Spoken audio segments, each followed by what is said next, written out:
माफी मागितली पाहिजे. त्याकरिता आम्ही सगळ्यांना त्या प्रशांतला त्या करायला चाललेलो आहोत. बंदोबस्त नियोजन केलेलं आहे आणि त्याचा तपास सुरू आहे. कोरटकर कुठे आहेत याचा कोरटकर सध्या त्यांचा मोबाईल स्विच ऑफ येत आहे आणि शोध चालू आहे. तुम्ही त्यांच्यासोबत संपर्क करण्याचा प्रयत्न केलेला आहे? अगदी बरोबर. त्यांचा मोबाईल कालपासूनच स्विच ऑफ येत आहे आणि संपर्क करण्याचा प्रयत्न केला. सर तुम्ही तुमचा सुरक्षा रक्षक त्यांना 24 तास दिलेला तो त्यांच्या सोबत आहे की नाही? कोरटकर यांच्यासोबत कोणताही आमचा सुरक्षा रक्षक नाही.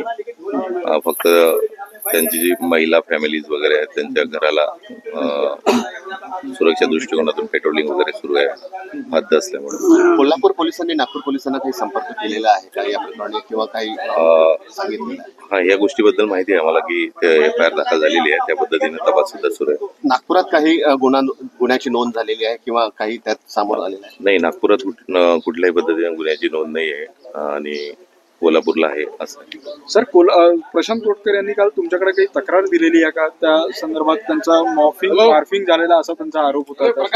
प्रशांत कोरटकर यांनी आमच्याकडे तक्रार त्यांनी सांगितलेलं आहे की प्रोटेक्शन दृष्टिकोनातून त्यांनी अर्ज दिलेला आहे पोलीस स्टेशनला की आम्ही तुमच्या हद्दीमध्ये राहतो. प्रोटेक्शन दृष्टिकोनातून एक अर्ज केलेला आहे पोलीस स्टेशनला. त्यांच्या तक्रारीवरती गुन्हा दाखल करण्यात आलेला नाही, गुन्हा त्यांनी अर्ज दिलेला आहे. प्रोटेक्शन पर्पज एक हेतू त्यांनी अर्ज पोलीस स्टेशनला दिलेला आहे.